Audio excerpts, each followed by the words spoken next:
Everyone, जय भीम, नमो बुद्धाय। स्वागत है आप सभी का ट्रूथ लिटरेचर में। आज हम जानने और समझने का प्रयास करेंगे पेरियार रामासामी ईवी नायकर की नज़र में राम का चरित्र।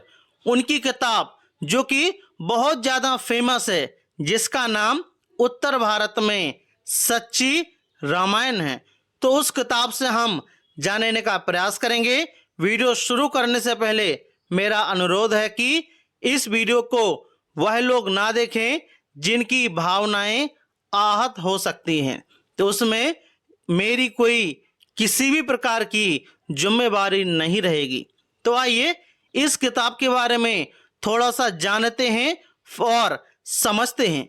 तो यह जो किताब जिसका नाम सच्ची रामायण है, यह मूल रूप से तमिल भाषा में पेरियार रामासामी नायकर जी ने लिखी थी।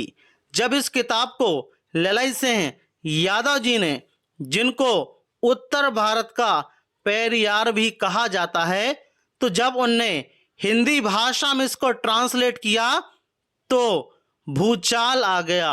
इस पर कई सारे केसेस हो गए और उसके बाद सुप्रीम कोर्ट में केस चला, जिसमें सुप्रीम कोर्ट ने निर्णय दिया। आप लोग देख सकते हो और समझ सकते हैं। तो आइए हम आगे बढ़ते हैं और हम राम के चरित्र के बारे में जानते हैं। तो सबसे पहले राम को पेरियार जी ने साधारण और कपटी व्यक्ति कहा है। जी हाँ, अपनी भावनाएं आहत मत होने दीजिए। आप वीडियो को छोड़ सकते हैं, मैं फिर से बोल रहा हूं।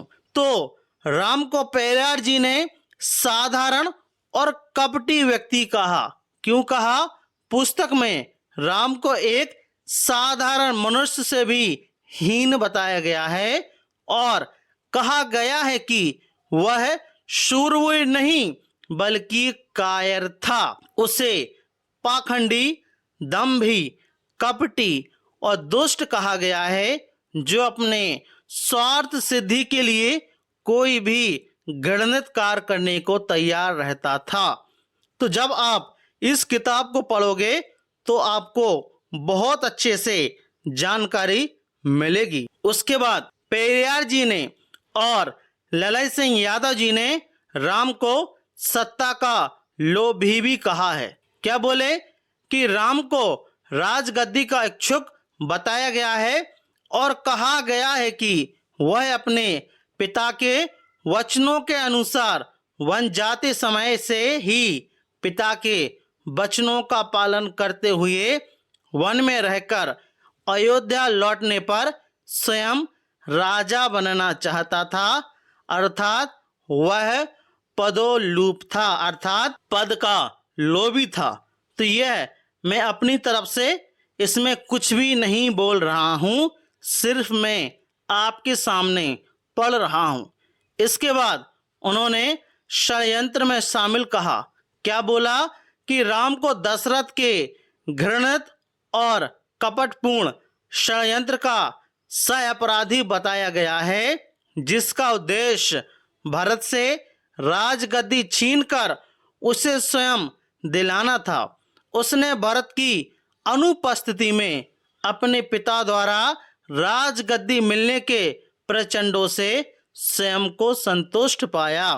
तो आप लोग देख सकते हैं कि किस प्रकार से राम का चरित्र बताया गया है सच्ची रामायण में। इसके बाद स्वार्थी और ईर्ष्यालु भी बोला राम को। राम ने लक्ष्मण से झूठ बोलकर उसे फंसाया कि वह राजगद्दी केवल उसके लिए ले रहा है, जबकि उसका वास्तविक उद्देश्य अयोध्या पर स्वयं शासन करना था। वह भरत से ईर्ष्या रखता था और उसकी राजगद्दी के प्रति स्वाभाविक अभिलाषा प्रकट करता था। तो इसके अनुसार स्वार्थी और ईर्ष्यालु कहा गया है।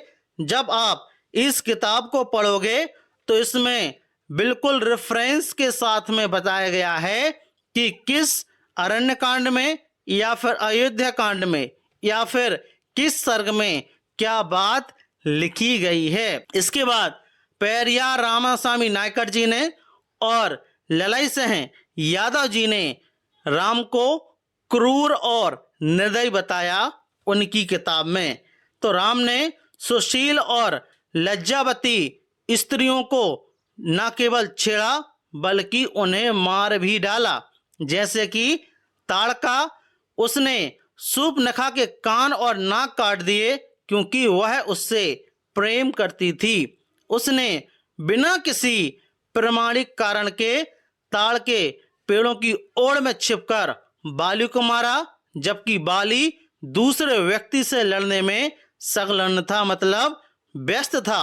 उसने शूद्र शंभुक का वध किया क्योंकि वह तपस्या कर रहा था। इसलिए रामास्वामी नायकर जी ने और ललाई सिंह यादव जी ने राम को क्रूर और निर्दयी कहा। इसके बाद उन्हें अविश्वसनीय और झूठा भी बोला। क्या बोले कि राम ने अपने पिता से कहा कि वह राजगद्दी त्यागने को तैयार है, लेकिन गुप्त रूप से उसने शोक प्रकट किया। जब उसने वन में जाने को कहा, उसने सीता से भी यह कहकर झूठ बोला कि वह उसके मन की स्थिति का परीक्षण कर रहा था।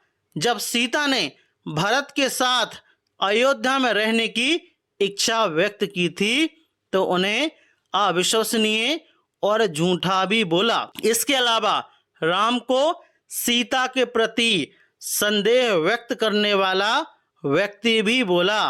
राम सीता के चरित्र पर संदेह करता था और उसे अपनी पवित्रता सिद्ध करने के लिए अग्नि परीक्षा देने को कहा। सीता के गर्भवती होने पर राम का संदेह और पुष्ट हो गया और उसने लोकापवाद के डर से उसे गर्भवती अवस्था में ही जंगल में छोड़ दिया। इसलिए ललाई सिंह यादव जी ने और पेरियार जी ने सीता के प्रति संदेह करने वाला व्यक्ति अर्थात आप शकी व्यक्ति भी बोल सकते हैं। इसके अलावा संदेह और दुर्व्यवहार, राम ने सीता के चरित्र पर बार बार संदेह किया और उसे अपनी पवित्रता सिद्ध करने के लिए अग्नि परीक्षा देने को कहा। गर्भवती होने पर भी लोकापवाद के भय से राम ने सीता को बिन बताए जंगल में छोड़ दिया। इसके अलावा राम को अपने पिता के प्रति अनादर करने वाला व्यक्ति भी बोला।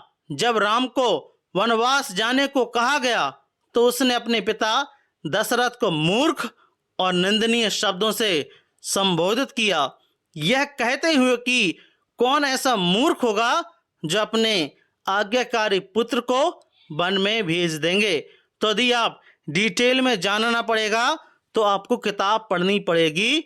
उसमें रेफरेंस के साथ में दिया गया है कि कहाँ पर कौन बात कही गई है।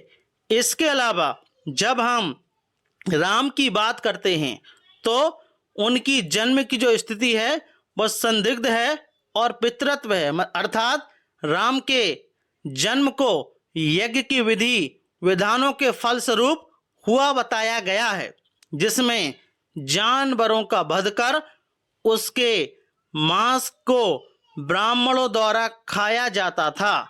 यह भी कहा गया कि दशरथ की तीनों पत्नियों ने यज्ञ करने वाले पुरोहितों के साथ संभोग किया और राम सहित दशरथ के पुत्रों का जन्म इन पुरोहित के कारण हुआ, ना कि दशरथ से। तो यह मैं अपनी तरफी से किसी भी प्रकार की बात नहीं कह रहा हूँ, जो किताब में लिखा गया है सिर्फ वह मैं पढ़ रहा हूँ। तो इस प्रकार से हम राम के चरित्र का एनालिसिस कर सकते हैं। जब आप इस किताब को पढ़ोगे तो इसमें पेरियार रामास्वामी नायकर जी ने और ललाई सिंह यादव जी ने राम के चरित्र पर लगभग 50 पॉइंट लिखे हैं। जब आप उन 50 पॉइंट को पढ़ोगे तो आपको बात और गहराई से समझ में आएगी। आपका इस टॉपिक के बारे में क्या मानना है? यदि आप इसको और भी ज़्यादा डिटेल में जानना चाहते हो तो आप मुझे रिक्वेस्ट कर सकते हो। मैं इस पर वीडियो बनाने का प्रयास जरूर करूँगा। So thank you very much. जय भीम, जय भारत।